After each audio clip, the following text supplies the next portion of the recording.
Student, এই প্রশ্নটা হচ্ছে 2024 সালে মাধ্যমিকে এসেছিল ভয়েস চেঞ্জের প্রশ্ন। কত সহজ আমি করছি দেখো।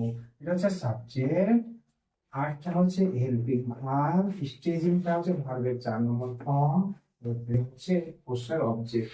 আমাদের প্রথম যেটা করতে হবে, অবজেক্টকে সাবজেক্টের জায়গায় আর সাবজেক্টকে অবজেক্টের জায়গায় নিয়ে যেতে হবে। দেখো, এ প্লে হচ্ছে লাইনের অবজেক্ট, তাই এখানে আমি সাবজেক্টের জায়গায় বসালাম। আর দ্য স্টুডেন্ট হচ্ছে সাবজেক্ট, তাই প্যাসিভ ভয়েসের জন্য আমি অবজেক্টের জায়গাতে বসালাম বাই লাইন।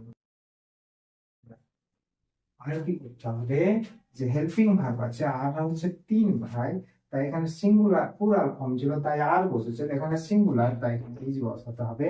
যেহেতু V4, তাই বি এর ফর্ম একটা বিং বসাতে হবে, আর ভার্বের 3 নম্বর ফর্ম বসাতে হবে। স্টেজ এর 3 নম্বর ফর্ম হচ্ছে স্টেজ। দেখো হয়ে গেল, তো কত সহজ।